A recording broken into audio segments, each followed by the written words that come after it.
Attention all physics enthusiasts. If you're struggling with the concept of wave optics, then look no further. Ignited Minds Tutorials has you covered with a comprehensive series of videos specifically tailored for Class 12 physics students. Whether you're studying for CBSE, IIT, or NEET examinations, wave optics is a crucial topic in the field of physics, and understanding it can be a game changer for your academic success. Ignited Minds Tutorials videos provide clear and in-depth explanations, covering everything from basic principles to advanced applications. Whether you're grappling with interference, diffraction, or polarization, these videos will guide you through the intricacies of wave optics with ease. With the help of these resources, you'll be able to conquer even the most challenging problems and gain confidence in your knowledge. So, if you're ready to take your understanding of wave optics to the next level, head over to Ignited Minds Tutorials YouTube channel and start watching. Let the knowledge flow and ignite your passion for physics.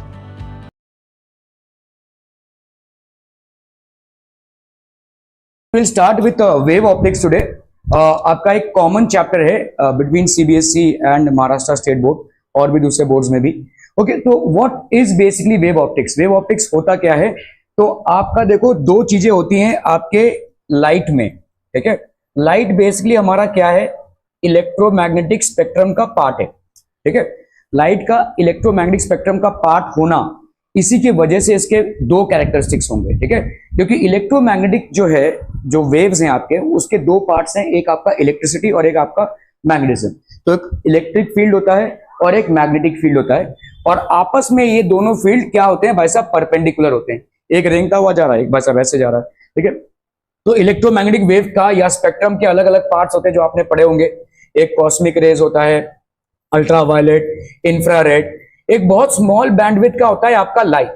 ठीक है, which is approximately between 400 to 700 nanometres. ठीक है, और इस light में हमने दो तरह की स्टडी की है. लाइट में हमको वेव नेचर भी मिला है और लाइट में आपका पार्टिकल नेचर भी मिला है. ठीक है, वेव नेचर मतलब क्या होता है? अभी देखो दो स्ट्रीम ऑफ साइंटिस्ट हैं. ठीक है, एक जो साइंटिस्ट थे, let's say we have Newton, then we have Max Planck, then we have let's say Einstein. ठीक है, so these group of scientists believed and proved that light has a particle nature. ठीक है, particle मतलब Newton ने बोला कि भाई साहब कॉर्पस्कुलर थ्योरी दी इन्होंने. ठीक है, मैक्स प्लैंक ने बोला कि भाई साहब लाइट का उन्होंने इक्वेशन दिया, इस फ्रीक्वेंसी से भाई साहब होती है, जिसको हम प्लैंक्स इक्वेशन भी बोलते हैं. ठीक है, आइंस्टाइन ने भाई साहब फोटो इलेक्ट्रिक इक्वेशन वगैरह से भी इसको प्रूव किया. तो आइंस्टाइन ने इक्वेशन दिया E equal to mc square. So ये तमाम चीजों से ये प्रूव होता है कि लाइट का एक पार्टिकल नेचर है. Light is made up of photons. So when light is striking at a surface, it's basically the photons which are striking. अभी अगर आप E equal to mc square बोल रहे हैं तो ये m क्या है? मास. मतलब जिस चीज का आप मास ले रहे हैं तो उसका पार्टिकल नेचर तो एग्जिस्टेंस में रहेगा ही. ठीक है, so ये group of scientists strongly believe that light has a particle nature, and by certain phenomena like आपके photoelectric effect, आपका जो लाइट के दूसरे फिनोमिना है रिफ्लेक्शन, रिफ्रैक्शन, इन सब को आप रे ऑप्टिक्स से समझा सकते हैं, ज्योमेट्रिकल ऑप्टिक्स से समझा सकते हैं, रेक्टिलिनियर प्रोपोगेशन ऑफ लाइट से समझा सकते हैं. ठीक है, तो ये और ये सही है आज तक. ठीक है, बाकी दूसरे जो लोग थे जैसे आपका हाइगेंस हो गए या थॉमस यंग हो गए. ठीक है, इन्होंने भाई साहब कुछ और भी स्टडी किया. जैसे लाइट का एक इंटरफेरेंस पैटर्न होता है जो हम इस चैप्टर में पढ़ेंगे, लाइट का एक डिफ्रैक्शन पैटर्न होता है, लाइट का एक पोलराइजेशन पैटर्न होता है. इन सब चीजों में आपका रेक्टिलिनियर प्रोपोगेशन नहीं बल्कि वेव थियरी काम आती है. ठीक है, मतलब लाइट वेव की तरह है. ठीक है, light is basically travelling like a wave. तो ये सारे फिनोमिनन्स आपके वेव थियरी से एक्सप्लेन होते हैं, और इस वेव थियरी को लेकर चलते हुए आप इन थियरीज में जो रिफ्लेक्शन रिफ्रैक्शन का पैटर्न है उसको भी एक्सप्लेन कर सकते हैं. ठीक है, कहीं कहीं पे आप इसको लेकर इसको नहीं एक्सप्लेन कर सकते. जैसे डिफ्रैक्शन एक ऐसी चीज है, अगर आप लाइट की सिर्फ पार्टिकल नेचर को मानेंगे तो आप डिफ्रैक्शन को एक्सप्लेन नहीं कर पाएंगे. फोटो इलेक्ट्रिक इफेक्ट एक ऐसा चीज है जहां पे लाइट की अगर वेव नेचर को मानते हैं तो उसको आप एक्सप्लेन नहीं कर पाएंगे. क्या ये समझ में आ रहा है? फोटो इलेक्ट्रिक इफेक्ट क्या होता है? लाइट किसी मेटल सरफेस पे गिर रहा है और इलेक्ट्रॉन्स निकल रहे हैं. इसको आप सिर्फ और सिर्फ भाई साहब पार्टिकल नेचर से एक्सप्लेन कर सकते हैं, वेव नेचर से नहीं. ठीक है, तो ऐसे बहुत सारी चीजें हैं जिनको आप सिर्फ पार्टिकल नेचर से एक्सप्लेन कर सकते हैं. जैसे फोटो इलेक्ट्रिक इफेक्ट को आप सिर्फ और सिर्फ पार्टिकल नेचर से एक्सप्लेन कर सकते हैं. ठीक है, आपके रिफ्लेक्शन और रिफ्रैक्शन आप दोनों से एक्सप्लेन कर सकते हैं, आपके पार्टिकल नेचर से भी और वेव नेचर से भी, ठीक है। जैसे आपका तो इंटरफेरेंस, डिफ्रैक्शन, पोलराइजेशन, ये सब कुछ ऐसे फिनोमेनाज हैं जिनको आप पार्टिकल नेचर से एक्सप्लेन नहीं कर सकते, जिनको आपको भाई साहब वेव नेचर से एक्सप्लेन करना पड़ेगा, ठीक है। सो ये सारी तमाम चीजें हैं। अभी जैसे आपको वेव नेचर का एक एग्जांपल दूं, आप जो लोग फोटोग्राफी करते हैं उन लोग भाई साहब लाइटिंग अरेंजमेंट पे बहुत खास ध्यान देना पड़ता है उनको, जो फिल्म वगैरह की शूटिंग वगैरह करते हैं, क्योंकि लाइटिंग आपकी ऐसी होती है कि ऐसा भी हो सकता है कि ये जरूरी नहीं है कि एक बहुत अच्छे लाइटिंग के लिए बहुत सारे लाइट्स की जरूरत हो, लेकिन ये जरूरी है कि जिस चीज को आप दिखाना चाहते हैं वो फोकस पे है कि नहीं, ठीक है। आपने एक कमरे में भाई साहब दुनिया भर की लाइटें लगा दी, लेकिन बहुत संभव है कि एक डार्क स्पॉट्स ऐसे आपको दिख जाएंगे, ये डार्क स्पॉट्स होंगे। ये बेसिकली क्या होंगे, these will be due to interference patterns, ठीक है। तो आप समझो लाइट वेव की तरह ट्रैवल कर रहा है, जस्ट ऊपर ही ऊपर से आपको बता रहा हूं, अगर लाइट कोई वेव की तरह ट्रैवल करता है तो यह भाई साहब क्रेस्ट और ट्रफ है, तो एक सोर्स से लाइट ऐसे निकल रहा है, दूसरे सोर्स से भाई साहब लाइट ऐसे निकल रहा है।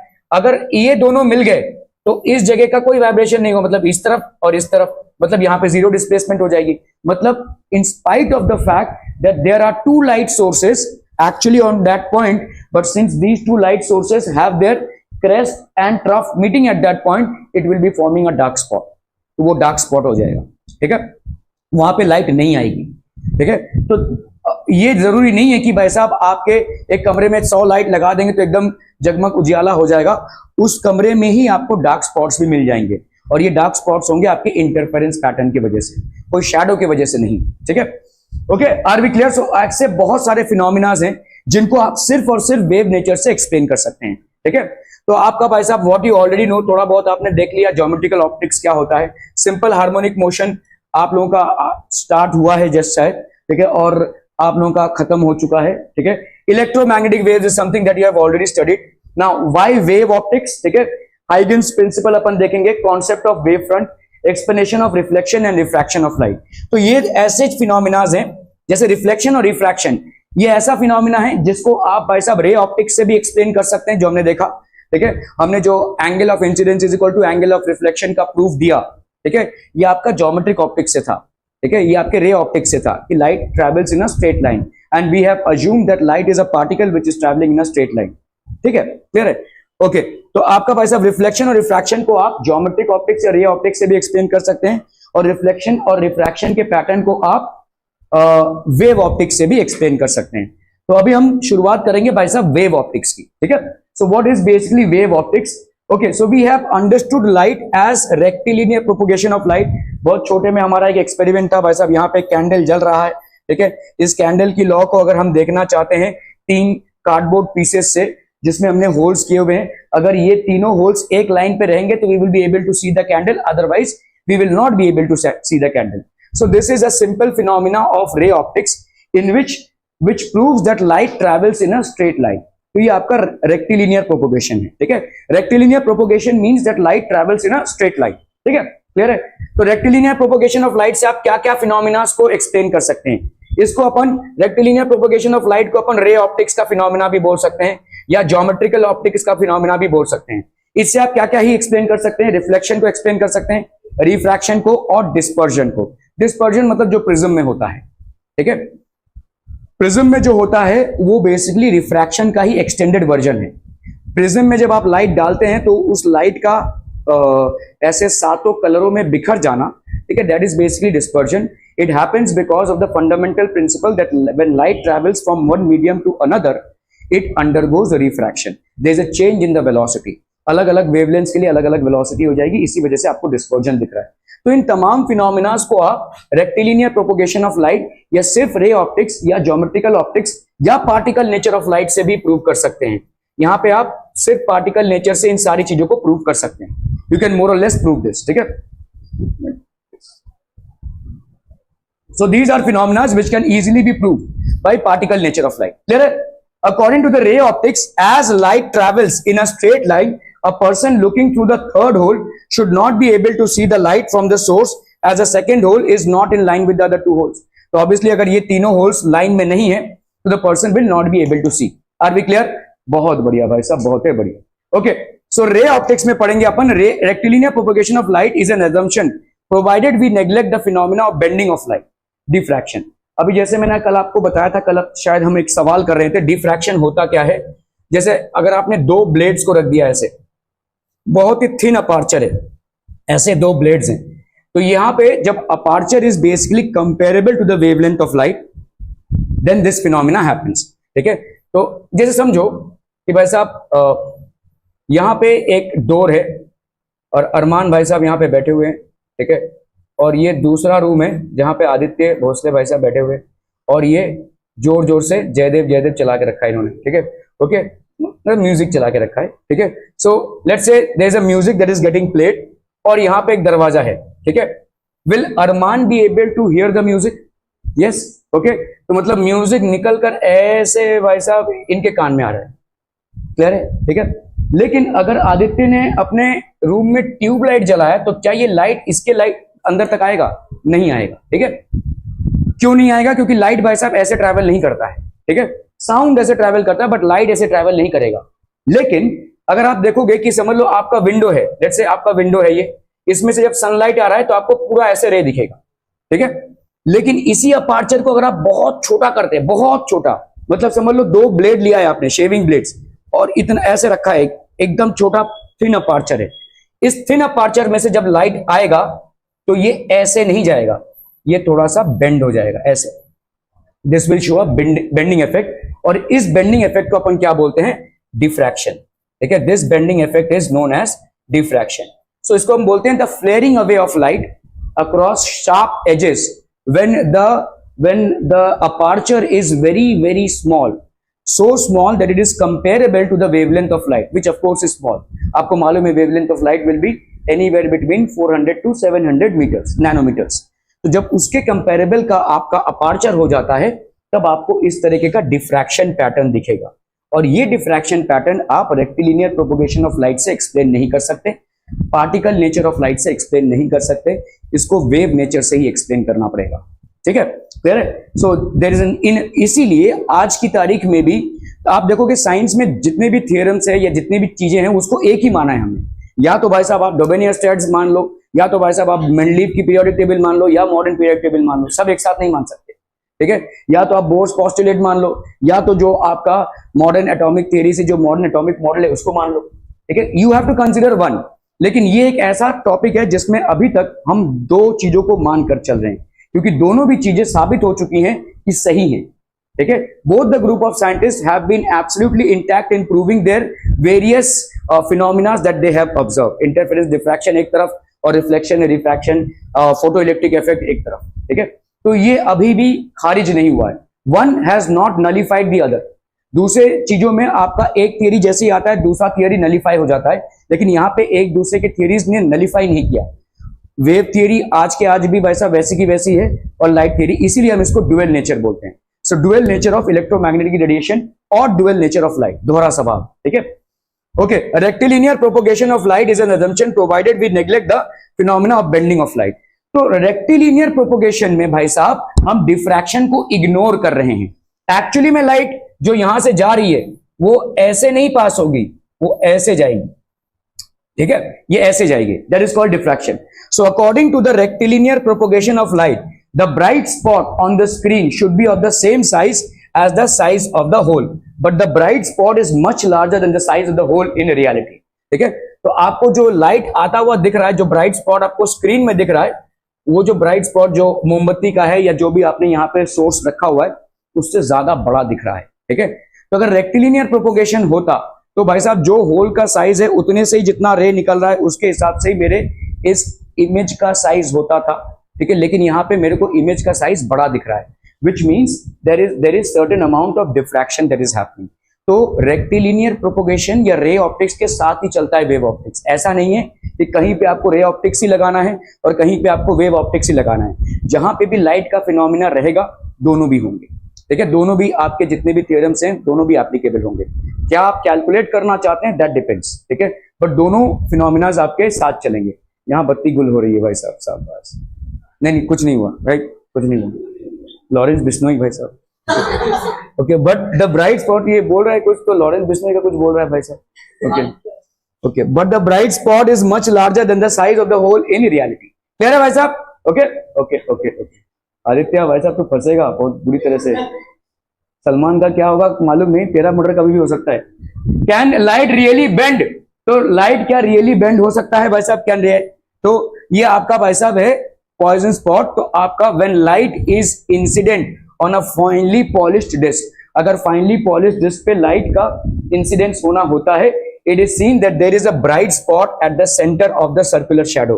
तो एक ब्राइट स्पॉट आता है सर्कुलर शैडो पे, ठीक है, form by the disk, therefore it is evident that light can bend from the edges. तो जब एजेस बहुत थिन होंगे भाई साहब, तब वहां पे लाइट की बेंडिंग होगी। ये ऐसे थिन एजेस में थोड़ा सा बेंडिंग आपका हो जाएगा यहाँ पे।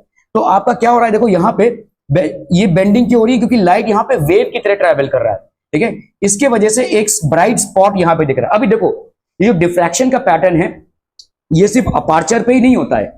देखो जब अगर बहुत छोटा सा कोई अपार्चर, जैसे समझो पहले हमने क्या देखा, यहाँ पे एक लेट्स से एक छोटा सा अपार्चर है और इधर कोई लाइट सोर्स है, ठीक है, होना क्या चाहिए, ऐसे आना चाहिए रेक्टिलिनियर प्रोपगेशन, लेकिन हो क्या रहा है, ऐसे हो रहा है ना। तो यहाँ पे काफी सारा पोर्शन, इधर भी बत्ती गुल हो रही है थोड़ी थोड़ी, ठीक है। तो यहाँ पे भाई साहब, यहाँ पे आपका थोड़ा सा डिफ्रैक्शन हो जाएगा, ठीक है, ये आपका नैरो अपार्चर है। ओके, अभी समझो अगर लाइट ऐसे आ रहा है और एक छोटा सा ऐसा कोई अपार्चर है, ठीक है, तो आपके हिसाब से भाई साहब यहाँ पे क्या होना चाहिए, यहाँ पे भाई साहब शैडो वर्जन होना चाहिए, लेकिन आपको दिखेगा कि यहाँ पे एक ब्राइट स्पॉट है।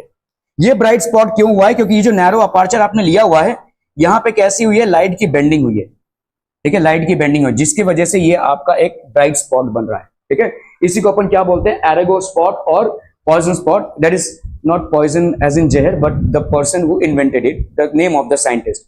पॉइजन रेशियो आपने पढ़ा रहेगा, ठीक है। Therefore it is evident that the light can bend from the edges. तो लाइट की जो बेंडिंग फिनोमिना है, ठीक है, दिस बेंडिंग ऑफ लाइट, ये जो बेंडिंग ऑफ लाइट होती है एट शार्प एजेस, ठीक है, at very sharp edges, sharp edges, इसी को अपन क्या बोलेंगे, this is known as diffraction. Are we clear on this one people, ठीक है। और ये तभी होगा जब लाइट का वेव थियरी आप कंसीडर करें, अदरवाइज नॉट। क्लियर? क्लियर है भाई साहब? Any question some? नो? चलिए आगे बढ़ते हैं भाई साहब। ओहो क्या जुल्फे हैं, ओके। ये सब लोग उस टाइम पे ऐसे बड़े बड़े जुल्फे रखते थे, न्यूटन का भी ऐसे देखा है मैंने, ये बड़े बड़े, मतलब एक्चुअली वे बॉल्ड थे, लेकिन इन्होंने ऐसा रखा हुआ है। लेकिन क्या भाई, बॉल्ड है तो है ना भाई साहब, उसमें क्या है।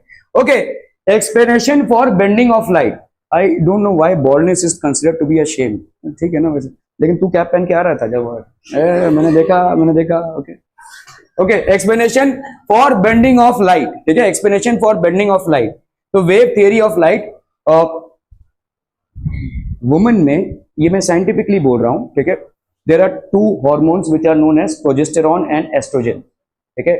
After menopause happens, let's say after 45 years, ठीक है, there progesterone and estrogen levels go down, obviously they become unproductive, मतलब they will not be able to reproduce any more, ठीक है।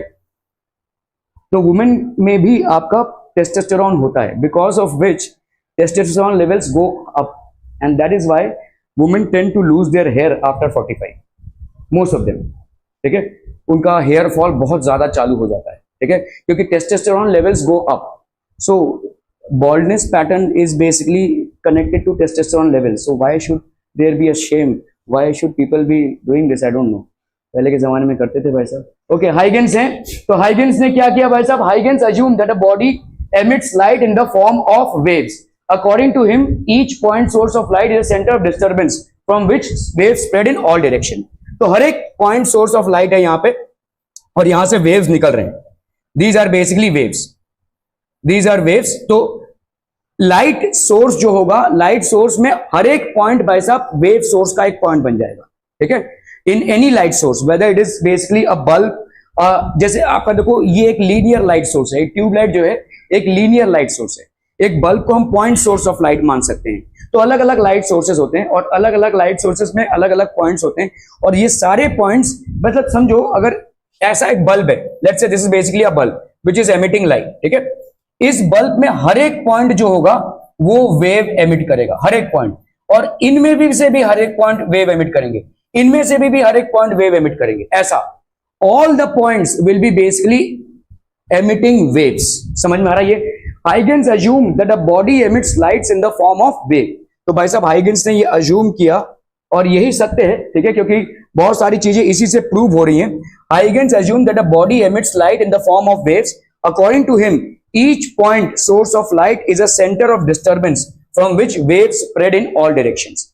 ठीक है, जनरली क्या होता है, किसी भी डिस्टर्बेंस को स्प्रेड होने के लिए मीडियम की जरूरत पड़ती है। फॉर एग्जाम्पल ये बहुत सारे साइकिल रखे हुए हैं, आपने एक साइकिल पे लात मारी तो सारे साइकिल गिर गए। ठीक है, तो पहला वाला जो साइकिल है और लास्ट वाला जो साइकिल है, अगर इनके बीच में कोई साइकिल नहीं रहता तो आपके पहले वाले साइकिल को लात मारने से क्या ये वाला साइकिल गिरता था? नहीं। Just because there are cycles in between, so the disturbance has been carried forward from the first cycle to the last one. ठीक है, तो इसमें मीडियम की जरूरत पड़ी। जैसे आपका साउंड है, sound travels because of medium, it's a disturbance which travels, it is also a wave, but this disturbance will require a medium.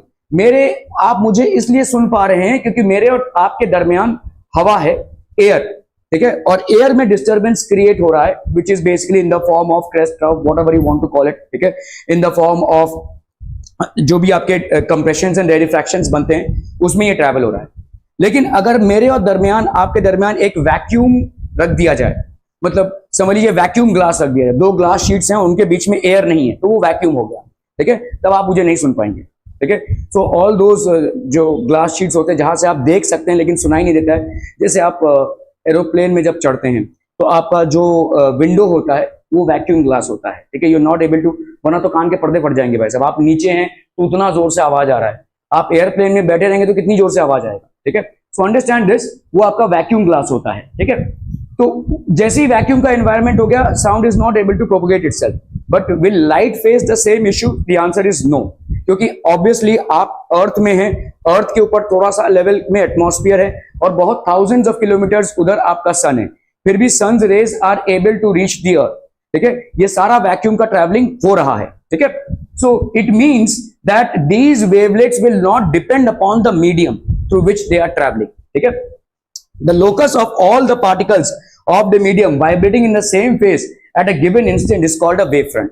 जैसे समझो अगर आप कोई वेव बना रहे हैं, ठीक है, तो लेट्स से आपने ये वेव बनाया, वैसा ये ऐसा वेव जा रहा है, तो सेम फेज मतलब क्या हो जाएगा? देखो एक पर्टिकुलर टाइम के बाद ये यहां पे होगा पार्टिकल, और बराबर उसी पर्टिकुलर टाइम के बाद यहां पे होगा, और बराबर उतना ही टाइम के बाद यहां पे होगा, ये टाइम पीरियड होगा। ठीक है, तो आपका अगर मैं प्लॉट करूं, ये हो गया सेम फेज।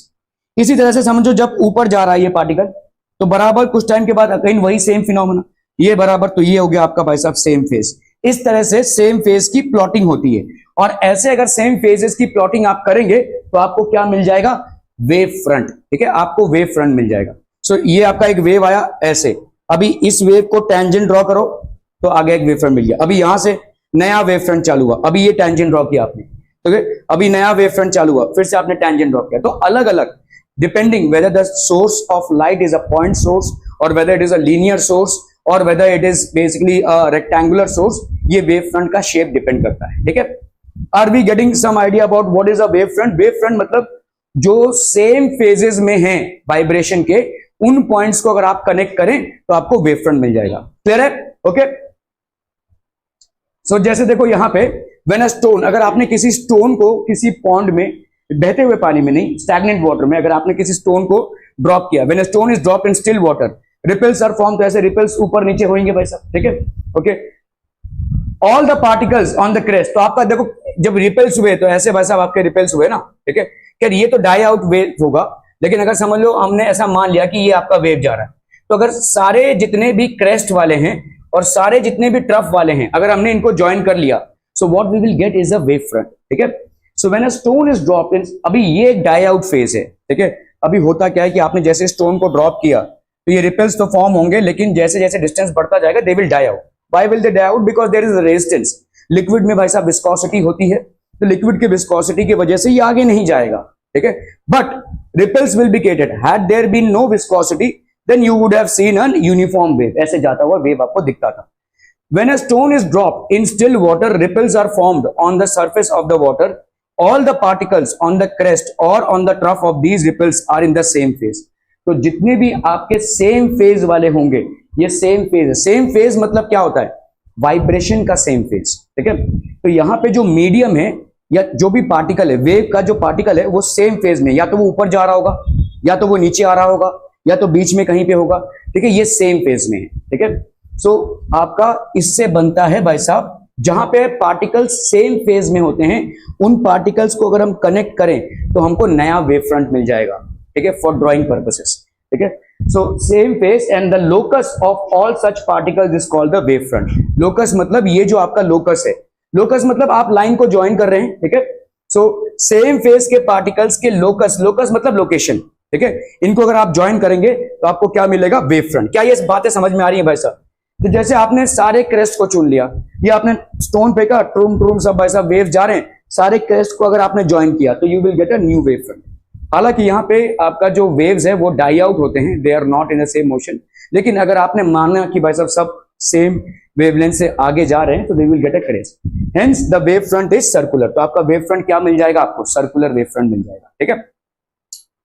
क्लियर है भाई साहब? Okay okay okay. तो आपका सर्कुलर वेव फ्रंट है। देखो कैसे वेव फ्रंट सर्कुलर है, क्योंकि ऐसे जा रहा है ना भाई साहब, इधर से भी, इधर से भी, इधर से भी। क्या ये समझ में आ रहा है? देखो ये वेव गया, इसका लेट से ये क्रेस्ट है, ये वेव इधर से गया, स्टोन इधर बीच में गिरा है, ठीक है, एक वेव इधर जनरेट हुआ, ये क्रेस्ट क्रेस्ट क्रेस्ट क्रेस्ट, इन सबको हमने ज्वाइन कर दिया।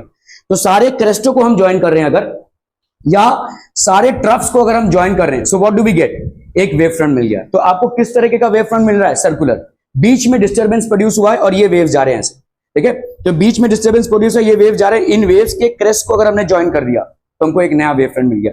इन वेव्स के ट्रफ्स को अगर हमने ज्वाइन कर दिया तो हमको एक नया वेव फ्रंट मिल गया, ठीक है। सो अगर आप देखेंगे ये डिस्टर्बेंस से ऐसे ये बाहर जाते जा रहे हैं, ठीक है। So this is basically a circular wave front, ठीक है। So all points on the circle will oscillate with the same phase. तो ये जितने भी सर्कल में सेम पॉइंट्स होंगे वो सब के सब सेम फेज में ऑसिलेट करेंगे। सेम फेज मतलब क्या है भाई साहब, यहां पे सारे पॉइंट्स ऊपर जाने की कोशिश कर रहे हैं या नीचे जाने की कोशिश कर रहे हैं, that is called same phase, ठीक है।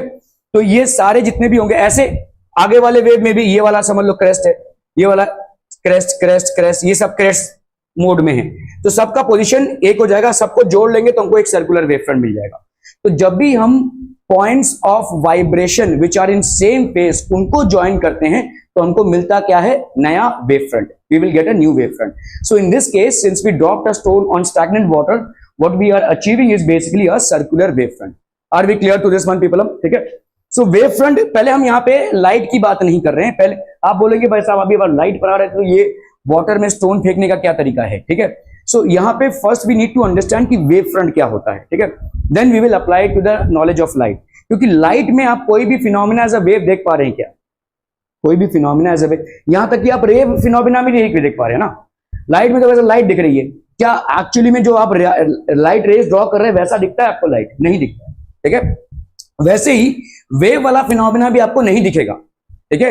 ये दोनों भी चीजें एक साथ चल रही हैं लेकिन आपको नहीं दिखेगा, इसलिए हमको रैंडमली किसी और एग्जाम्पल को कंसिडर करना पड़ेगा, ठीक है। नहीं नहीं नहीं छोड़ दे, हाँ, इसीलिए हमको रैंडमली किसी और एग्जाम्पल को कंसिडर करना पड़ेगा। तो स्टैग्नेंट वाटर में हमने भाई साहब एक स्टोन पीस को ड्रॉप किया, बिकॉज ऑफ विच, अरे तुम भाई साहब बोल भी नहीं सकते वैसे, गोली नहीं चल जाएगी वैसा। ओके, सो यहाँ पे भाई साहब आपका जितने भी सेम फेज हैं उनको अगर हम कनेक्ट करेंगे, ठीक है, तो वो हो जाएगा आपका wave front. Are we clear on this one people? ठीक है। तो इसीलिए हमने यहाँ पे एक दूसरा रैंडम एग्जाम्पल लिया है। हालांकि ये जो वेव है और लाइट का जो वेव है उसमें जमीन आसमान का फर्क है। इस वेव में मीडियम पार्टिकल्स की जरूरत है ना, ठीक है। तो मीडियम पार्टिकल्स में रिपल्स प्रोड्यूस हुए हैं, मतलब वाटर की जरूरत है, जबकि लाइट में आपका कोई मीडियम पार्टिकल्स की जरूरत नहीं है। बट जस्ट टू अंडरस्टैंड कि सेम फेज होता क्या है, we have taken this example. तो जैसे ये भाई साहब लहरें उठी, तो ये जो लहरों के टिप्स को अगर हमने ज्वाइन कर दिया तो we have basically connected all the particles in same phase. और लहरें जब नीचे जा रही हैं तो उनके टिप्स को अगर हमने ज्वाइन कर दिया तो we have basically connected all the particles in the same phase, and connecting the particles in the same phase of a wave will give you the wave front. Are we clear to this one people? ठीक है।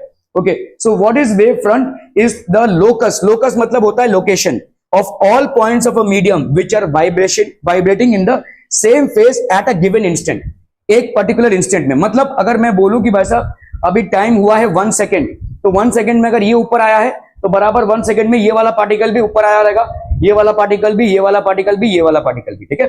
सो इसको लिख लीजिए भाई साहब please, ठीक है। Wave front is the locus of all points of a medium which are vibrating in the same phase at a given instant.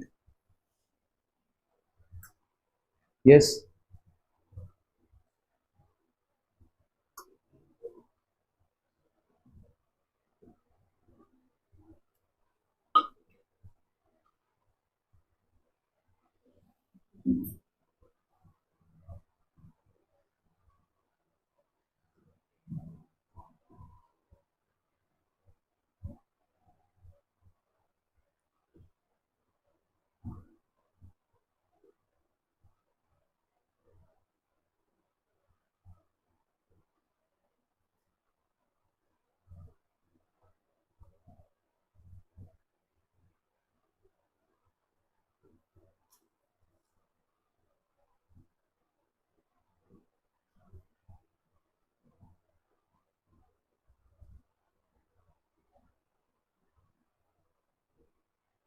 हो गया, डन डन डन। ओके, तो आप देखो पहली बात तो ये है कि ये जो देखो, समझ लो ये सर्कुलर वेव फ्रंट निकलना, यहां पे आपने एक ढेला फेंका, तो भाई साहब क्या हुआ, ऐसे आपके वेव्स निकले, ठीक है। वेव्स के टिप्स को आपने ज्वाइन कर दिया तो आपको क्या मिल गया, एक वेव फ्रंट। इसी तरह से दूसरे वाले वेव्स के टिप्स को आपने ज्वाइन कर दिया, दूसरा वेव फ्रंट मिल जाएगा। अभी अगर इन सारे वेव फ्रंट्स के टिप्स को अगर आप सेंटर से ज्वाइन करेंगे तो ये वाला क्या हो जाएगा, आपका परपेंडिकुलर होगा हमेशा।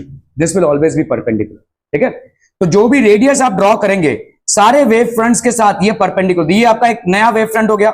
जैसे समझो ये पहला वाला वेव फ्रंट है, वेव फ्रंट कैसे हुआ है इसको समझो, आपका ढेला गिरा नीचे, ये सारे रिपल्स प्रोड्यूस हुए, ठीक है। तो आपका पहला वाला जो रिपल है उसको आपने ज्वाइन कर दिया, दूसरा वाला जो रिपल है क्रेस्ट का उसको आपने ज्वाइन कर दिया, तो ऐसे आपको गोले मिल रहे हैं। क्या ये समझ में आ रहा है?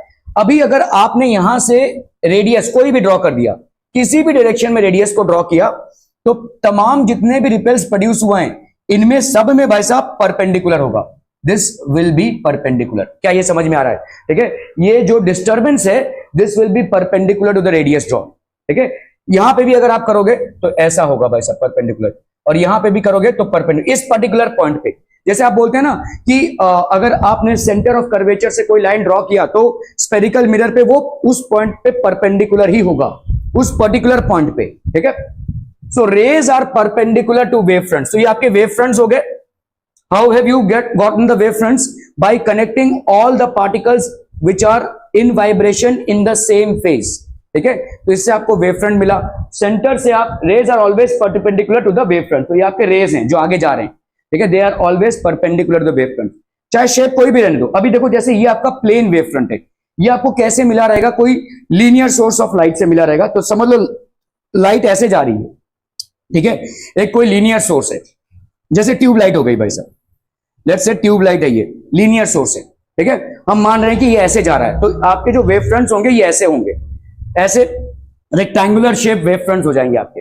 और यहां पे भी अगर आप देखोगे तो ये परपेंडिकुलर होगा इस सरफेस से, ये वाले आपके जो होंगे ये परपेंडिकुलर होंगे, ये सारे नए वेव फ्रंट्स हैं। तो all these will be basically perpendicular, the rays will always be perpendicular to the wave fronts. ये आपका पहला वेव फ्रंट हो गया, ये लेट से दूसरा वेव फ्रंट हो गया, ये लेट से तीसरा वेव फ्रंट हो गया। हालांकि वेव फ्रंट की नंबरिंग हम नहीं कर सकते, ठीक है, लेकिन हम मान सकते हैं कि एट अ पर्टिकुलर टाइम ये आपका सेम फेज में है, ठीक है।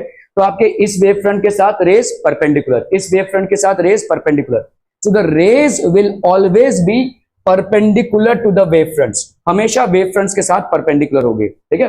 The time taken by light to travel from one wave front to the other is the same along the ray, ठीक है। मतलब देखो यहां पे कैसा है, ये एक रे है, तो यहां से इस वेव फ्रंट से इस वेव फ्रंट तक जितना टाइम लगा, इस रे में भी इस वेव फ्रंट से इस वेव फ्रंट तक जाने में उतना ही टाइम लगेगा।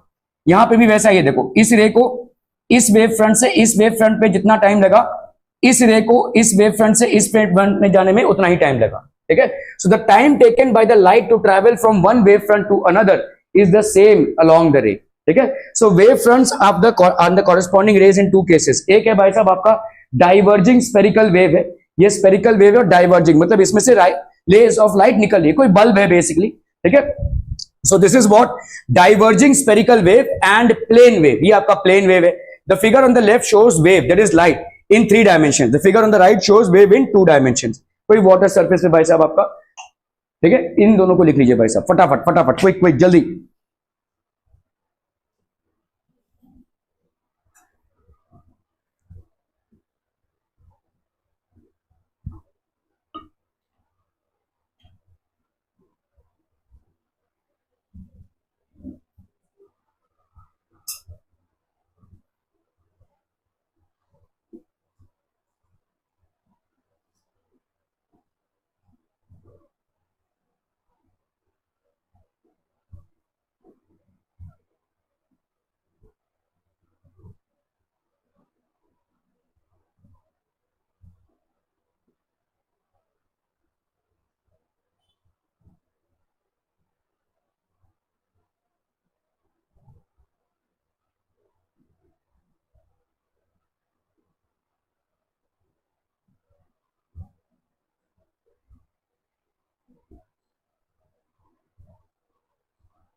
डन डन, बहुत बढ़िया भाई साहब, बहुत है बढ़िया। ओके, अभी देखो direction of wave, the direction of propagation of light wave is always perpendicular to the wave front. तो भाई साहब ये हमेशा आपका डायरेक्शन ऑफ प्रोपोगेशन, तो आपका जो डायरेक्शन होगा वेव का, ये आपके वेव फ्रंट पे हमेशा परपेंडिकुलर होगा, ठीक है, जो हमने पिछली बार देखा भाई साहब, rays are always perpendicular to the wave front. So the direction of the propagation of light, ये हमेशा आपका जो डायरेक्शन होगा that will be perpendicular to the wave front. यहां पे आपको एक वेव फ्रंट मिला रहेगा by connecting all the particles which are vibrating in the same phase. तो यहां पे भी आपका डायरेक्शन जो है, ये डायरेक्शन ये है, this will be perpendicular perpendicular perpendicular perpendicular. So these directions will be perpendicular to the wave front. ठीक है, समझ में आ रहा है? ये आपका समझ लो ये पॉइंट सोर्स है। ये पॉइंट सोर्स क्या क्रिएट करेगा भाई साहब? स्पेरिकल वेव फ्रंट क्रिएट करेगा। This point source is basically creating a spherical wave front. ठीक है, ओके। आप पॉइंट सोर्स मतलब आप एक बल्ब को मान लो, ठीक है, एक बल्ब को मान लो, तो उसके चारों तरफ रोशनी जाएगी। ठीक है, so this is basically a spherical wave front create होगा। अगर आपका सिलेंड्रिकल कोई आपका लीनियर सोर्स है, जैसे एक ट्यूबलाइट एक लीनियर सोर्स है, तो लीनियर सोर्स से ऐसे सिलेंड्रिकली वेव फ्रंट क्रिएट होगा। ठीक है, सो ये आपका क्या हो जाएगा? Cylindrical wave front. ठीक है, दिस देखो ऐसे क्रिएट हो रहा है ना, दिस इज बेसिकली क्रिएटेड हो रहा है। यहां पे एक और पॉइंट है, यहां पे एक और पॉइंट से क्रिएट हो रहा है, यहां पे एक और पॉइंट है, इस पॉइंट से भी वेव्स क्रिएट हो रहे हैं।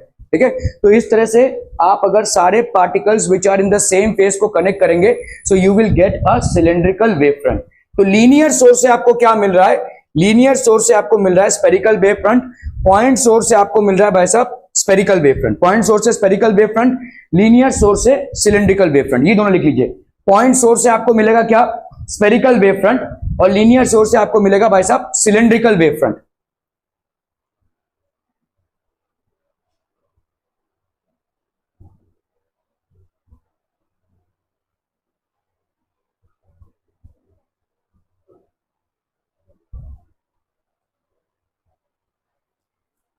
Done, okay. तो at large distances from the source the radius of the wave front is large infinity and hence the wave front can be assumed to be a plane wave front. अब देखो, अगर आप बहुत दूर चले आते हो किसी वेव से, तो ऑब्वियसली क्या हो जाएगा? आपका रेडियस ऑलमोस्ट इंफिनिटी हो गया है, और जब रेडियस आपका इंफिनिटी हो जाता है तब आप इसको ऐसे नहीं मानते, आप इसको ऐसे मानने लगते हैं। ठीक है, देखो जैसे समझो कोई एक सोर्स है आपका, पहले तो ये रहेगा, ठीक है, और थोड़ा दूर आएंगे तो ये हो जाएगा, और थोड़ा दूर आएंगे तो ये हो जाएगा। अब ये ऑलमोस्ट स्ट्रेट हो गया जो, ठीक है, सेम पॉइंट सोर्स है, ये सारे आपके वेव फ्रंट्स हैं। देखिए इस चीज को, ठीक है, तो ये तो पहले एकदम कर्व रहेगा, फिर थोड़ा सा कर्व कम होगा, जैसे आप डिस्टेंस जाते जाएंगे तो अगेन कर्व थोड़ा सा और कम होता जाएगा, रेडियस बढ़ता जा रहा है, और फाइनली एक पॉइंट पे भाई साहब ये ऑलमोस्ट ये हो जाएगा। ये सारे के सारे आपके परपेंडिकुलर होंगे, all these will be perpendicular. ठीक है, at large distances from the source the radius of the wave front is large, that is infinity, यहां पे इंफिनिटी हो गई है, hence the wave front can be assumed to be a plane wave front. अब देखो भाई साहब ये क्या हो गया? एक प्लेन वेव फ्रंट हो गया।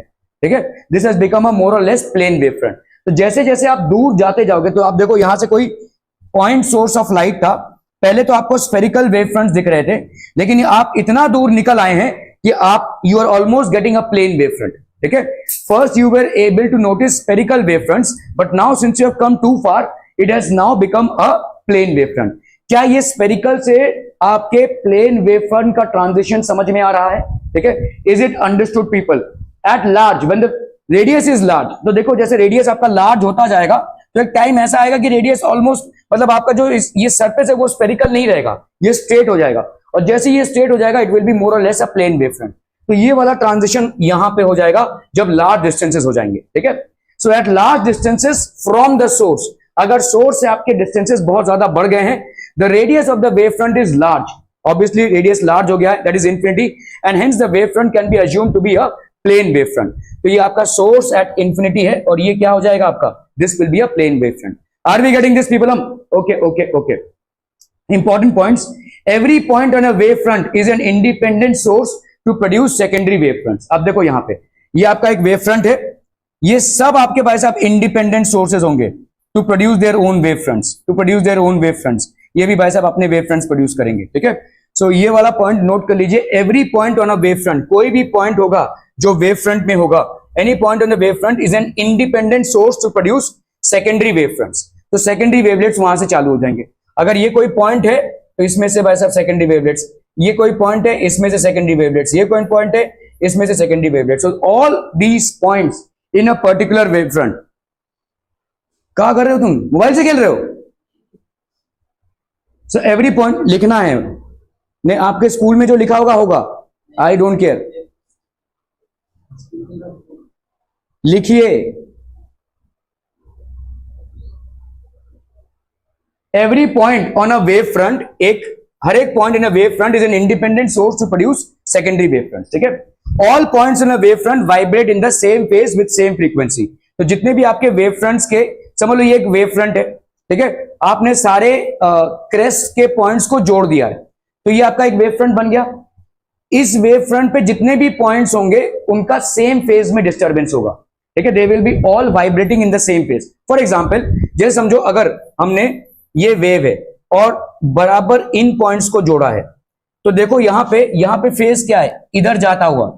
ये पार्टिकल भी इधर जाता हुआ, ये पार्टिकल भी इधर जाता हुआ. तो फेज मतलब क्या हुआ, जो मोशन है वो सेम डायरेक्शन में है और विथ सेम मैग्नीट्यूड है. That is called the phase. The direction of motion and the magnitude of the particle at that instant is same. ठीक है. So that is what all points on a wave front vibrate in the same phase with the same frequency. Same phase में और same frequency में भाई साहब vibrate करेंगे. ठीक है. Wave fronts move with the velocity of wave in the medium. तो velocity of wave मतलब जो भी आपका 3 into 10 raised to 8 मीटर पर सेकेंड, जो भी आपका velocity होगा वेव का, उसी velocity से मूव करेंगे.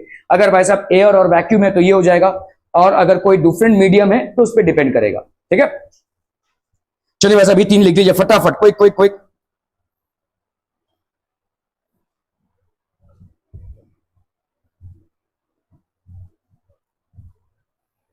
Done. Okay. Properties of wave front. अभी देखो ये आपका एक वेव फ्रंट बना है.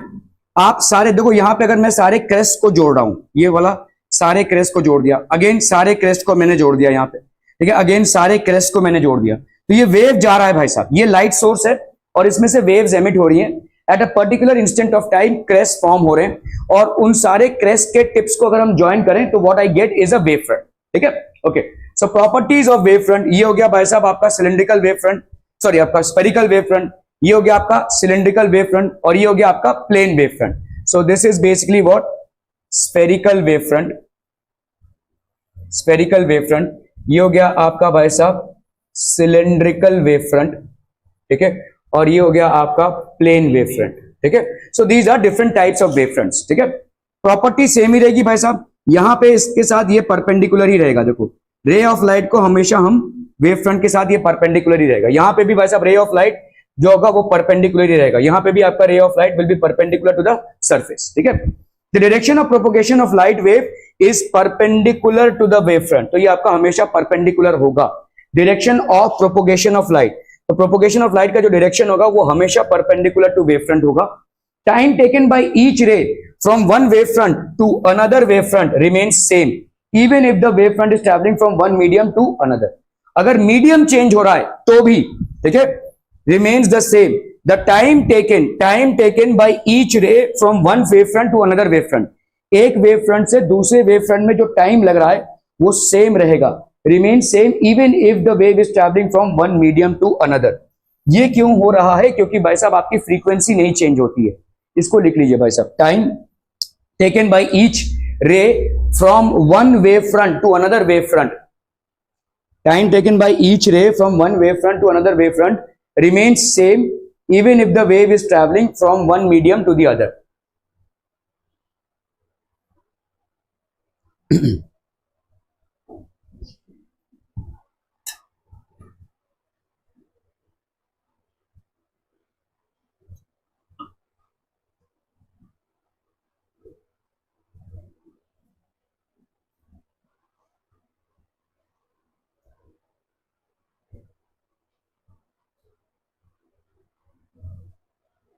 So time taken by each ray from one wavefront to another wavefront remains the same even if the wave is traveling from one medium to the other, but we cannot say the same regarding the distance and the speed. हम यहाँ पे भाई साहब distance और speed के बारे में नहीं बोल सकते, but time taken will be the same. ठीक है. Even if the medium changes.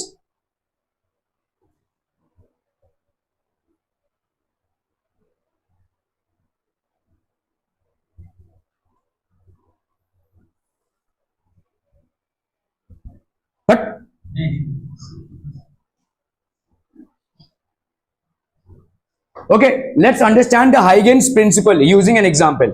हम यहाँ पे भाई साहब हाइगेन्स प्रिंसिपल को एज एन एग्जांपल देखेंगे। Let's take a fish tank filled with water. हमने एक फिश टैंक लिया हुआ है भाई साहब, यहाँ पे it's filled with water. If we start tapping on the surface of water with our hand, तो अगर हम यहाँ पे टैप करना चालू करें, ठीक है, तो what we are doing is basically disturbing it, ठीक है। So if we start tapping on the surface of water with our hand, waves और ripples form travel from one end of the tank to the other. तो आपके भाई साहब ऐसे ripples form होंगे भाई साहब, ठीक है, they will travel from one point two the other, ठीक है। Now put a partition at the middle of the tank and start tapping it again. तो अभी हमने यहाँ पे कोई पार्टीशन रख दिया है, ठीक है। So let's say we have put a partition in the fish tank and we are tapping, ठीक है। Put a partition, in this case the waves are only present in the portion A of the tank and portion wave is not present. तो जिस तरफ आपने tap किया है आपको दिखेगा कि उसी तरफ वेव्स बन रहे हैं, दूसरी तरफ नहीं बन रहे हैं। ऑब्वियसली बात है भाई साहब, आपका डिस्टर्बेंस जो है प्रोपोगेट नहीं हो रहा है, ठीक है।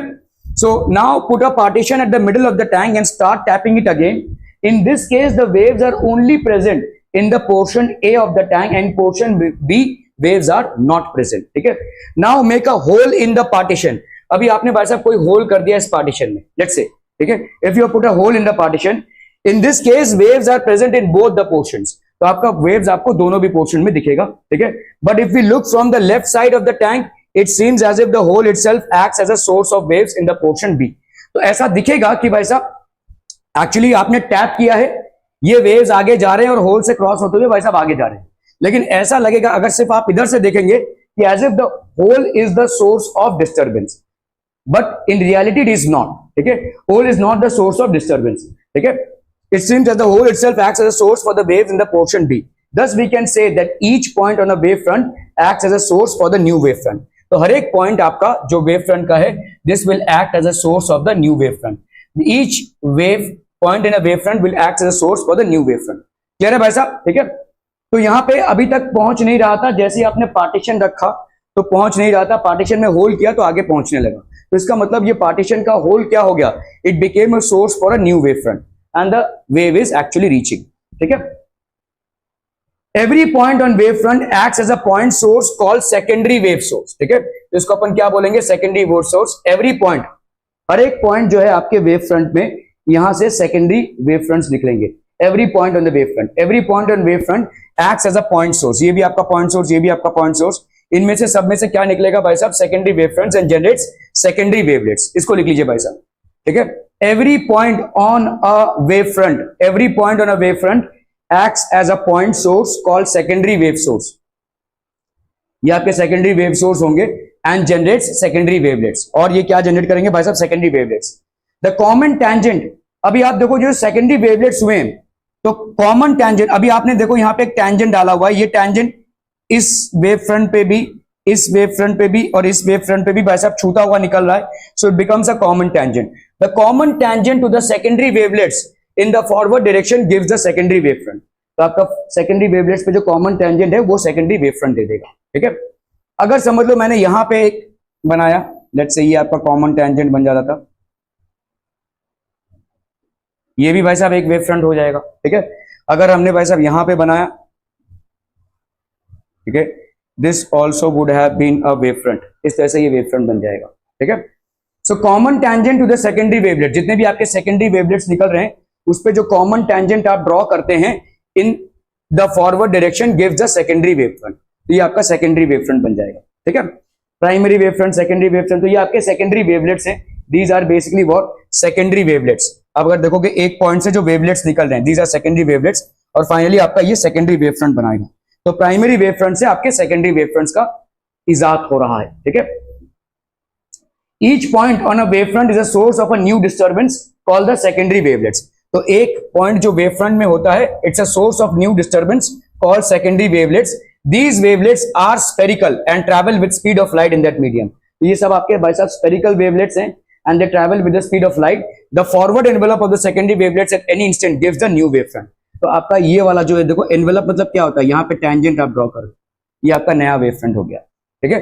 This will be the new wave front, ठीक है। तो आपका ये the forward envelope of the secondary wavelets, आप आगे जाते जा रहे हैं, ठीक है, आगे जाते जा रहे हैं। ऐसे भाई साहब जितने भी आप tangents कॉमन ड्रॉ करेंगे, they will be known as the secondary wavefront. Each point the forward envelope of the secondary wavelets gives the new wavefront. तो इस तरह से आपके नए wavefronts बनते जाएंगे, ठीक है। यहाँ पे भी देखो प्लेन वेवफ्रंट का, ये तो स्पेरिकल वेवलेंथ की बात हो गई, ये प्लेन। अभी देखो जैसे कभी आपका ये तो डाइवर्जिंग रेज है, कहीं कहीं पे कन्वर्जिंग वेव्स होगा, तो ये भी फॉरवर्ड ही जा रहा है, ठीक है। लेकिन यहाँ पे भाई साहब आपका वेवफ्रंट ये हो जाएगा, इसके बाद ये वाला वेवफ्रंट हो जाएगा, and so on and so fourth. यहाँ पे भी अगर आप देखोगे प्लेन वेवफ्रंट है, आपने एक रेडियस से जाना है, अगेन टैंजेंट ड्रॉ किया है, common tangent, so this will become a secondary wavelength. Clear है? Are we clear? इस तरह से वेवफ्रंट का कंस्ट्रक्शन हम करते हैं, ठीक है। Direction of wave, intensity of spherical waves is not uniform in all directions. तो आपका जो इंटेंसिटी होता है, ठीक है, जो स्पेरिकल वेव्स होते हैं उनकी इंटेंसिटी हर डायरेक्शन में इक्वल नहीं होती है, ये यूनिफॉर्म नहीं होती है। Can we do some writing? No, not required. तो घर में ही पढ़ लिया करना, यहां क्यों आ रहा है फिर? तेरे पास सब नोट्स हैं, स्टिकी नोट्स है, why do you need the class here? Intensity of spherical wavelets is not uniform in all directions. Okay, so this is not uniform in all directions, but the intensity is maximum in the forward direction. तो आपके forward direction में maximum है. Intensity is maximum in the forward direction and zero in the backward direction. आपका zero होगा intensity in the backward direction. रहने दे. Close it, shut it down, keep it in the back. एक चीज बोल रहा हूं तब से, पेंसिल नहीं है, पेन नहीं है, ये नहीं है, वो नहीं है. Close it. I don't need you. बंद करो, क्लोज इट, मत लाया करो notebook. Everything can be stored here ना।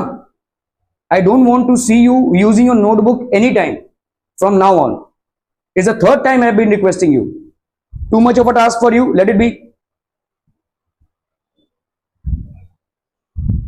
अभी मैं कोई सवाल भी दूंगा ना तो इधर ही होना चाहिए, फिर नोटबुक में नहीं होना चाहिए, ठीक है। Intensity of spherical wavelets is not uniform in all directions, ठीक है। तुम्हारा ओवर कॉन्फिडेंस तुमको ले डूबेगा, मैं तुमको ना लिख के दे रहा हूं ये। तुम्हारा ये ओवर स्मार्टनेस और ये ओवर कॉन्फिडेंस की जो तुमने दुकान खड़ी रखी ना, इसको गिरने में टाइम नहीं लगेगा, ताश के पत्तों की तरह गिरेगा ये। Intensity is maximum in the forward direction and zero in the backward direction, ठीक है, क्योंकि आपके जो वेव फ्रंट्स हैं they will always travel in the forward direction only. Object at infinity for convex lens. अभी देखो जैसे आपका ये प्लेन वेव फ्रंट था और आपने भाई साहब यहाँ पे एक कॉन्वेक्स लेंस रखा हुआ है, ठीक है, और ऑब्जेक्ट भाई साहब आपका ऑब्जेक्ट एट इंफिनिटी है, तो ऑब्जेक्ट आपका भाई साहब इंफिनिटी है, वहां से आपके पैरेलल रेज ऑफ लाइट आ रहे थे, तो ये आपके क्या बना रहे हैं? प्लेन वेव फ्रंट्स बना रहे हैं। These are basically making plane wave fronts and finally ये क्या हो रहा है भाई साहब? यहाँ पे कन्वर्ज हो रहा है, ठीक है। So object is eight infinity for convex lens, तो दिस विल बेसिकली कन्वर्ज है, ठीक है, ऑल दीज वेवलेट्स। तो ये अगर आप देखोगे यहां पे इंटेंसिटी ऐसे कन्वर्ज हो रही है, ये सब आपके वेव फ्रंट्स हैं। These are all wave fronts, these are all wave fronts, all these are wave fronts, ठीक है। क्लियर है? Are we clear on this one people? Object at infinity for concave lens, अगर समझ लो किसी object से infinite point से rays आ रहे हैं, ठीक है, object at infinity for concave lens, ये आपका कॉन्केव लेंस हो गया। यहां से आपके सारे भी जो भी रेज होंगे दे विल बी परपेंडिकुलर, सारे रेज जो होंगे ये होंगे आपके परपेंडिकुलर, ठीक है। All these rays will be perpendicular. Spherical wave front है। The light rays from the object at infinity after passing through a concave lens seems to be diverging from the focus. तो आपके focus से भाई साहब as if they are diverging from it. तो if we relocate, हम भाई साहब अगर इसको रीलोकेट करेंगे तो we will arrive at the focus as a point source of light. अगर इन सारे रेज को हम पीछे लेकर जाएंगे तो focus will become the point source of light, ठीक है। The light rays from the object at infinity after passing through a concave lens seems to be diverging from the focus. Therefore, focus behaves as a point source and hence the wave fronts are spherical. तो ये सारे आपके wave fronts क्या हो जाएंगे? Spherical हो जाएंगे, ठीक है। क्लियर है? Object at infinity for a concave mirror. अगर आपका भाई साहब concave mirror है तो ऑब्जेक्ट आपका infinity पे है, ये कहां पे कन्वर्ज होगा भाई साहब? फोकस पे कन्वर्ज होगा। Spherical wave front after reflection from the concave mirror, ये आपका कॉन्केव मिरर से रिफ्लेक्शन होने के बाद ये वेव फ्रंट्स कहां पे कन्वर्ज होंगे? They will basically converge here. After reflection from a concave mirror the parallel rays converge at the focus, so they will converge at the focus and therefore the focus behaves as a point source and hence the wave fronts are spherical. तो आपके जितने भी आपके wave fronts होंगे they will all be spherical. Clear है भाई साहब? ठीक है। So these are certain phenomena object at infinity for prism. अगर आप देखोगे एक प्रिज्म है तो यहां से आपका ये प्लेन वेव फ्रंट आ रहा होगा, कहीं से लाइट आ रही होगी, ये इस पे गिरा, अगेन जो इमर्जिंग है वो भी प्लेन वेव फ्रंट ही बनाएगा। Emerging rays of light will form plane wave front. अभी आप बोलोगे भाई साहब प्रिज्म में हमें डिस्पर्जन दिखता है, डिस्पर्जन दिखता है मतलब the white light actually gets split up into its components. अगर ऐसा हो रहा है तो क्या वो कंपोनेंट्स भी आपके प्लेन वेव फ्रंट बनाएंगे? तो आंसर इज यस। ठीक है, the components also will make a plane wave front. Clear? Are we clear on this one people? Huygens principle is illustrated in the figure in simple case of a plane wave। अगर आपका भाई साहब plane wave है तो let's say at time t is equal to 0, ये वाला आपको secondary wavelets के सोर्सेज मिल रहे हैं। ठीक है, what at time t is equal to 0 we have a wave front at f1। तो f1 में आपका एक वेव फ्रंट है। ये वेव फ्रंट आपको कैसे मिला है? जितने भी सेकेंडरी वेवलेट्स हैं जो सेम फेज में हैं उनको जब आप कॉमन टेंजेंट डालते हो तो ये वेव फ्रंट आपको मिला है। मतलब इसके पहले कैसे रहेंगे? ये ऐसे ऐसे रहेंगे वैसे। ठीक है, ये आपके सेकेंडरी वेवलेट्स होंगे जिनमें आपने एक टेंजेंट डाला हुआ है जिसके वजह से आपको F1 एक वेव फ्रंट मिला है, प्लेन वेव फ्रंट। ठीक है, ओके, तो ये है आपका, लेट्स से आपने मान लिया time t is equal to 0। ठीक है, we have a wave front at F1। F1 separates these parts of the medium which are undisturbed from those where the wave has already reached। तो ये भाई साहब आपका F1 हो गया। ठीक है, यहां पे सारे आपके रीच हुए हैं। Each point on F1 acts as a new source। अभी ये हर एक पॉइंट आपका नया सोर्स हो जाएगा। आप जनरली ये मानते हो कि लाइट का भाई साहब जो सोर्स है वो वहीं पे है, लेकिन वेव थियरी ये बोल रही है कि लाइट जैसे जैसे आगे ट्रैवल करते जा रहा है हर एक पॉइंट उसका भाई साहब सोर्स बनता जा रहा है। ठीक है, that is wave theory. Huygens की वेव थियरी क्या बोल रही है? हमने मान लिया कि चलो ये ट्यूबलाइट हमारा सोर्स ऑफ लाइट है या एलईडी हमारा सोर्स ऑफ लाइट है, ठीक है, या कोई बल्ब हमारा सोर्स ऑफ लाइट है। But what Huygens principle is saying is that as light travels in a direction, let's say एक डायरेक्शन में जा रहा है तो हर एक पॉइंट भाई साहब उसका सेकेंडरी वेवलेट्स बना रहा है। Each and every point in that direction is actually becoming a source emitting light. ठीक है, तो अभी इसको हम कैसे कोरिलेट करेंगे? तो ये हमारा एक वेव फ्रंट बन गया। अभी F1 में हमने ये सब पॉइंट्स डाले हुए हैं, कौन कौन से? A1, B1, C1 and D1 which have now become the new sources of light। होगा भाई साहब कोई लाइट यहाँ पे ट्यूबलाइट, उसको अपन ने सोर्स नहीं माना है, उसके आगे एक वेव फ्रंट बना, उसके आगे एक वेव फ्रंट बना, ऐसे करते करते यहाँ पे एक फाइनल वेव फ्रंट बना है। इस वेव फ्रंट से भी हमने ये पॉइंट्स निकाल लिए हैं जो आपके नए पॉइंट सोर्सेस बन चुके हैं। अभी let's say in time t, ठीक है, time t, new source sends out spherical wave. तो यहां से स्फेरिकल वेव ऐसे निकल रहा है, ऐसे निकल रहा है भाई साहब स्फेरिकल वेव। ठीक है, after a time t each of these will have a radius. कितना हो जाएगा भाई साहब? देखो आपका ये डिस्टेंस कितना हो जाएगा? Velocity of light into time t, है ना? तो ये भाई साहब ऐसे प्रोपोगेट हो रहा है, this is basically propagating. So what will be this radius a1 a2? This radius a1 a2 will be equal to vt, है कि नहीं? वैसे ही आपका b1 b2 कितना हो जाएगा? vt। C1 C2 कितना हो जाएगा? vt। D1 D2 कितना हो जाएगा? vt। ठीक है, okay. So these pairs are secondary wavelets. ये भाई साहब आपके क्या हो जाएंगे? Secondary wavelets. इन सेकेंडरी वेवलेट्स पे अगर आपने टेंजेंट ड्रॉ कर दिया कॉमन तो आपको नया वेव फ्रंट मिल गया। क्या ये समझ में आ रहा है? ठीक है, तो एक चीज जो आपको ध्यान में रखनी है कि भाई साहब ये वाला जो रेडियस है, ठीक है, वो सेम ही होगा चाहे वो प्लेन वेव फ्रंट का ले लो। अभी आप अगर इसको बेंड कर दो तो भी वही चीज हो जाएगी। ठीक है, स्फेरिकल वेव फ्रंट में वही केस होगा।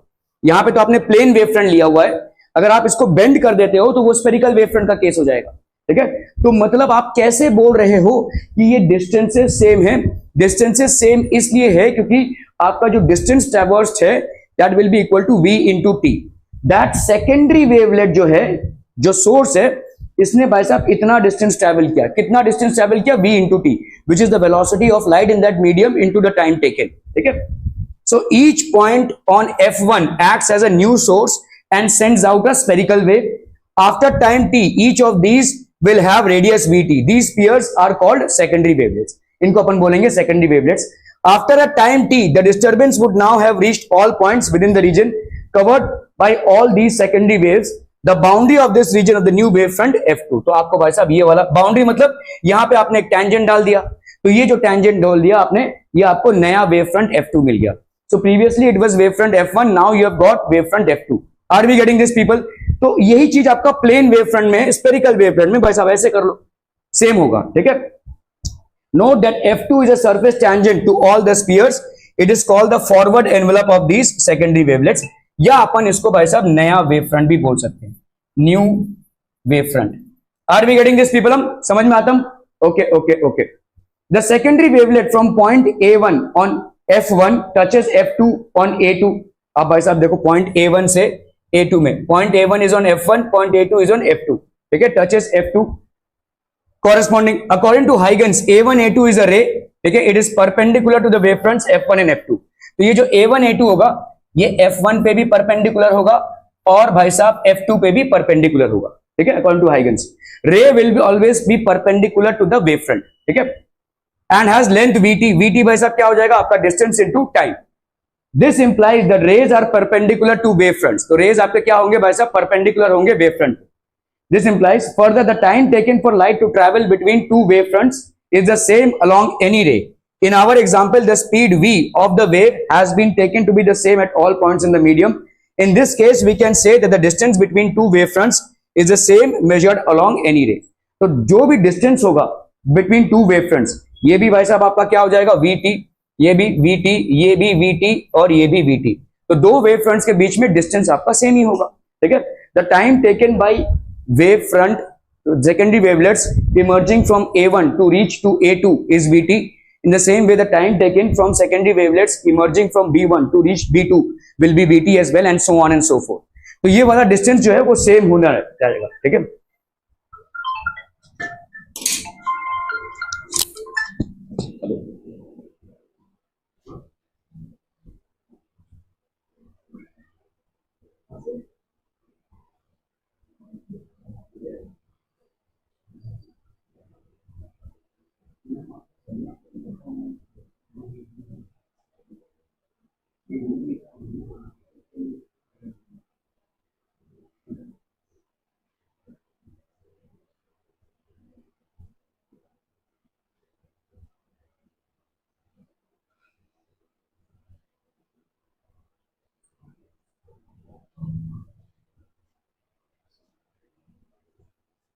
so this geometrical construction can be repeated starting with F2 to get the next wavefront F3 at a time t later and so on. This is known as Huygens construction. इसको भाई साहब अपन क्या बोलेंगे? Huygens construction. Huygens construction can be understood physically for waves in a material medium like surface of water. ठीक है, each oscillating particle can send its neighbors into oscillation and therefore acts as a secondary source. But what if there is no medium as for light? तो light के लिए भाई साहब कोई medium नहीं है, ये एक इलेक्ट्रोमैग्नेटिक वेव है. सो आपके इलेक्ट्रिकल और मैग्नेटिक फील्ड्स के ऑसिलेशंस की वजह से आगे बढ़ रहा है. ठीक है, तो light doesn't have a medium. ठीक है, as for light travelling in vacuum the mathematical theory which can not be given here shows that all the same geometrical construction works in this case as well. ठीक है, तो आपके secondary wavelets, ये एक wave front हो गया. अभी यहां से भाई साहब वेवलेट्स निकल रहे हैं. इन वेवलेट्स का किसी भी पर्टिकुलर टाइम पे अगर आप ले लेंगे, let's say any particular time t, they would have traverse the same distance. उस डिस्टेंस पे अगर आपने टेंजेंट ड्रॉ कर दिया तो you will get the next wave front. वो वेव फ्रंट आपका फिर आपका वेवलेट का सोर्स हो जाएगा, फिर उससे नया वेव फ्रंट, उससे नया wave front and so on and so forth. ठीक है, behaviour of plane wave fronts on reflection and refraction. तो लेट्स से भाई साहब आपका इंसिडेंट प्लेन वेव फ्रंट है, ये किसी प्रिज्म पे गिरता है. अभी आपको जो ये मिला ये क्या हो गया? आपका रिफ्रैक्टेड वेव फ्रंट. लेकिन इसमें भी वेव फ्रंट सेम ही रहेगा. हाँ, आपका एंगल चेंज हो गया है, लेकिन जो वेव फ्रंट का हाइगेंस का प्रिंसिपल है वो चेंज नहीं हुआ. Which means what? कि आपके वेव फ्रंट पे ये जो रेज हैं ये परपेंडिकुलर होंगे. इंसिडेंस में भी आपका जो रेज है वो वेव फ्रंट पे परपेंडिकुलर थे, और रिफ्रैक्शन के बाद में भी जो रेज हैं वो इमर्जिंग वेव फ्रंट पे परपेंडिकुलर होंगे. This will remain the same. Direction has change definitely because velocity of light is different, और ये रिफ्रैक्शन का मीडियम है. ठीक है, so refraction of a plane wave front by a thin prism. Since the speed of light wave is less in glass, the lower portion B of the incident plane wavefront, which travels through greatest thickness of glass, is tilted towards the prism. ठीक है, तो भाई साहब ये वाला जो lower portion है ये ज्यादा इसमें से जा रहा है, और यहां पे इसका स्पीड कम हो गया है. तो स्पीड कम हो गया है तो इसीलिए भाई साहब ये टिल्ट हो जाएगा. मतलब जब तक ये भाई साहब बाहर आ चुका है तब तक तो ये निकला ही नहीं है. ठीक है, समझ में आ रहा है? इसीलिए आपको टिल्ट मिल रहा है. टिल्ट इसलिए मिल रहा है क्योंकि he is already ahead. This has not yet started. ठीक है, delayed as compared to its upper portion, therefore emerges as A dash B dash. लेकिन आप ये जरूर बोल सकते हैं कि यहां पे भी वही लागू होता है. That is the ray or the emergent ray will be perpendicular to the wavefront. Are we getting this people? Okay. Refraction of a plane wavefront by a lens. तो आप देखोगे अगर लेंस आपके डाइवर्जिंग भी हो सकते हैं, कन्वर्जिंग भी हो सकते हैं। अगर लेंस हमने यहाँ पे कॉन्वेक्स लेंस लिया हुआ है तो ये आपका इंसिडेंट प्लेन वेव फ्रंट है, मतलब rays of light are parallel to each other after passing through a convex lens the rays of light will converge at the focus by ray optics. Now how do we understand this by wave optics? तो यहां पे भी अगर आप देखोगे ये आपका wave front हो जाएगा, अभी ये सारे आपके वेव फ्रंट हो जाएंगे, समझ में आ रहा है ये। और इस वेव फ्रंट पे ये रेज ऑफ लाइट जो है वो परपेंडिकुलर होंगे, all these rays of light will be perpendicular to the wave front, ठीक है। So the central portion C of the incident plane covers the greatest thickness, आपका भाई साहब ये वाला थिकनेस सबसे ज्यादा है, और जैसे ही लाइट एक मीडियम से दूसरे मीडियम में ट्रेवल होता है तो this can be considered as a prism, right. ये एक प्रिज्म ही तो हो गया, वही प्रिज्म का पैटर्न हमको यहां पे देखने को मिलेगा। ये आपका उल्टा प्रिज्म है भाई साहब, वही प्रिज्म का पैटर्न आपको यहां पे देखने को मिलेगा। इसमें से फटाक से बाहर आ जाएगा लाइट, क्योंकि इसको लेस डिस्टेंस कवर करना पड़ रहा है। इसमें से देर लगेगा क्योंकि आपका लाइट का जो स्पीड है वो रिड्यूस हो चुका है, इसीलिए आपका जो रे है वो टिल्ट हो जाएगा, और टिल्ट होकर भाई साहब यहां पे मिलेगा। तो इधर से भी टिल्टिंग और इधर से भी tilting, and hence they will merge eight the focus, ठीक है।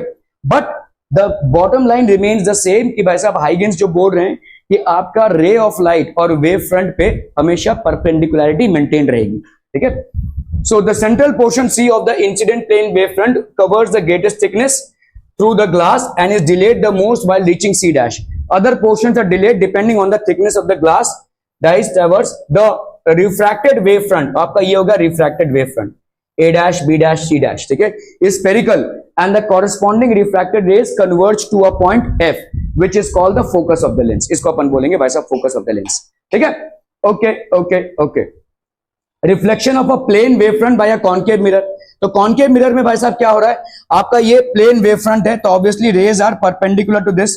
The moment they strike here what will happen, reflection by a plane mirror the incident wave front ABC. अभी आपका देखो भाई साहब यहाँ पे एंगल ऑफ इंसिडेंस सबके अलग अलग होंगे, है ना। यहाँ पे नॉर्मल ये है तो इसका एंगल ऑफ इंसिडेंस ये हो गया, यहाँ पे भाई साहब यही नॉर्मल है तो इसी रास्ते ये वापस आएगा। यहाँ पे भाई साहब आपका ये नॉर्मल के हिसाब से नॉर्मल इधर होगा भाई साहब, तो ये आपका एंगल ऑफ इंसिडेंस और ये आपका हो जाएगा एंगल ऑफ रिफ्लेक्शन, ठीक है। So the incident wave front on getting reflected from the die concave mirror becomes spherical wave front A dash, B dash, C dash.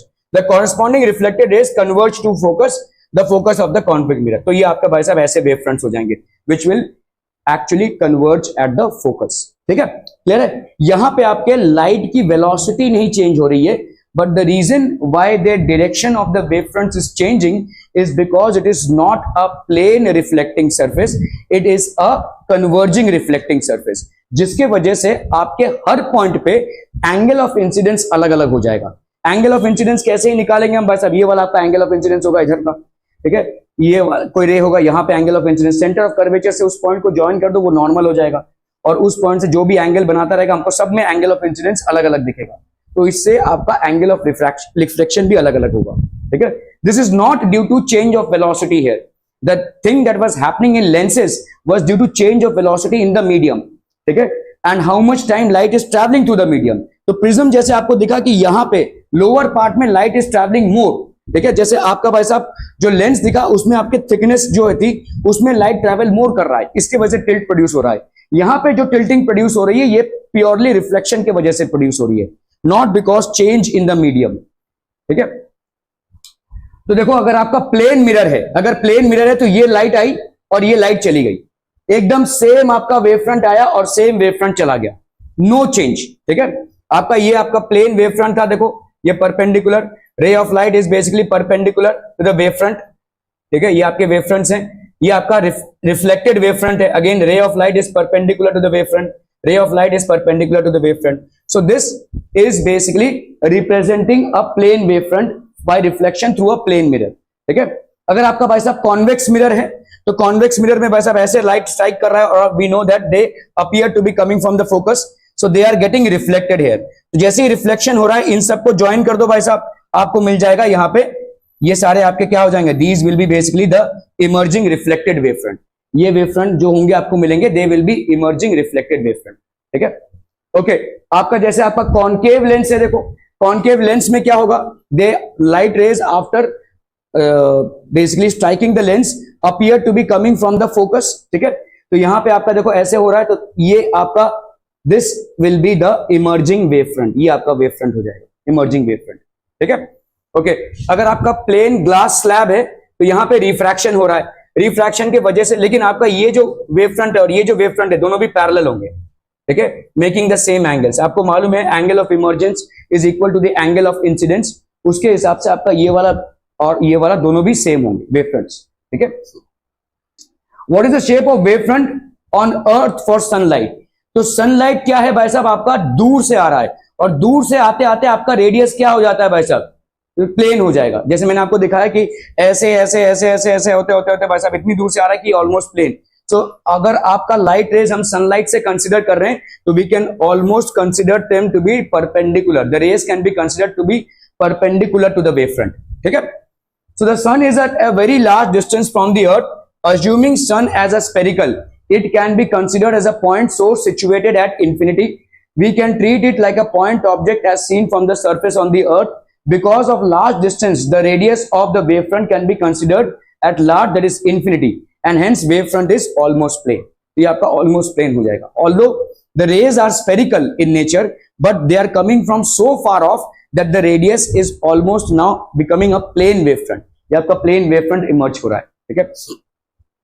Consider a point on the focal point of convergent lens. तो आपका convergent lens है, another convergent lens of short focal length is placed on the other side. What is the nature of wave fronts emerging from the final image? तो भाई साहब ये light rays आएंगे, light rays after passing through the first convergent lens will converge at this point, ठीक है। Now this is placed at the focal lens, तो ये after this will again converge at this, ठीक है, okay, is placed on the other side. What is the nature of the, तो आपका orientation of the wave आपका क्या हो जाएगा, आप अगर देखोगे इन सारे रेस को देखोगे तो इस तरीके का आपको वेव फ्रंट मिल जाएगा। So wave front is basically spherical in nature, ठीक है, wave front is spherical in nature. So parallel rays incident on lens L1 form the image at I1 at the focal point on the lens. This image, तो ये focal point क्यों, क्योंकि हमको मालूम है कि किसी भी लेंस में जब पैरेलल रेस आते हैं after refraction they happen to converge at the focus. This image acts as the object. तो ये आपका भाई साहब ऑब्जेक्ट हो जाएगा for the lens L2. Now due to converging lenses L2, let final image formed is I. ये इसके focus पे नहीं है, otherwise this would have been a parallel. अगर ये इसके फोकस पे होता तो क्या होता था, आपका जो इमर्जेंट वेव फ्रंट होता था वो पैरेलल हो जाता था, प्लेन वेव फ्रंट हो जाता था, लेकिन ये इसके फोकस पे नहीं है, इसलिए यहां पे कहीं पे इसका इमेज बनेगा और जहां पे भी इमेज बनेगा उस जगह से अगर हम सारे वेव फ्रंट्स को कनेक्ट करते हुए आए तो ये हमको क्या मिल जाएगा, we will get a spherical wave front. अगर सिचुएशन में ये दिया होता कि ये जो इमेज बन रहा है ये इस वाले लेंस के फोकस पे है तो आपको क्या मिलता था, यहाँ पे पैरेलल रेज मिल जाते थे, then you would have gotten a plane wave front, but in this case you are getting a spherical wave front, ठीक है। So let the final image formed is I, which is a point image, hence the wave front for this image will be of spherical symmetry, ठीक है। Are we clear on this one, people? Okay.